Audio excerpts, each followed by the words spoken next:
पूरी तरह से आपको नजर आ रहे हैं, क्या कहेंगे? जी, मैं ये कहूंगी कि आने वाली 10 तारीख को कमल जरूर खिलेगा। फिर से कहती हूँ, जी, आने वाली 10 तारीख को कमल खिलेगा। भारतीय जनता पार्टी जरूर जीतेगी, ना केवल रेवाड़ी में मगर दारूहेड़ा में भी।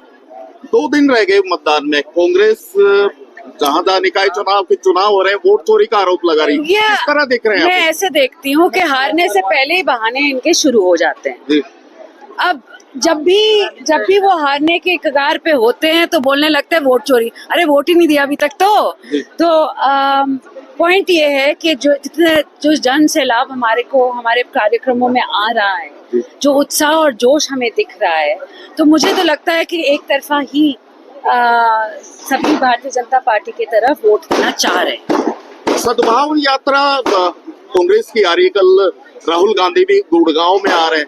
कहीं लग रहा है कि सद्भाव हुआ है, पार्टी में भी हुआ है या प्रदेश में हुआ है, कहीं देख रहे हैं?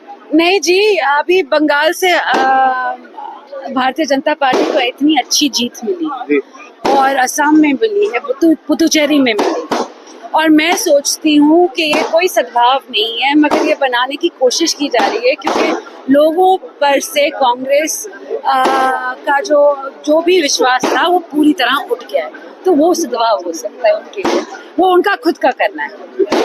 कैप्टन साहब, अगर बात कर ले, क्या स्वास्थ्य मंत्रालय को लेकर आरोप लगा कि प्रदेश में, जिस तरह के आपको बता रहे कि 2.5 से 10 लाख हो गई, वो कहते हैं कि प्रदेश में बदहाल स्थिति में है। अरे भाई, कप्तान साहब अगर कुछ अच्छा कह दे ना तो मैं बहुत ही आश्चर्यचकित रह जाऊं, मगर ये जरूर कहूंगी कि लोग जानते हैं कप्तान साहब के कहने पे ना कहने पे कोई फर्क नहीं पड़ता। हमने पूरी ईमानदारी से निस्वार्थ काम किया है और वो लोगों को जमीन पर दिखाई दे रहा है। अब जरूरत ये है कि ऑपोजिशन भी ये बात समझे कि कोई काम कर रहा है, अच्छा काम कर रहा है। तो जैसे मैं बोलूंगी, हम उनके जो प्रेसिडेंट हैं कांग्रेस के, उन्होंने मुझे बोला कि आप अच्छा काम कर रहे हो। कप्तान साहब शायद अस्पताल खुद जाना चाह रहे हैं। बहुत बढ़िया।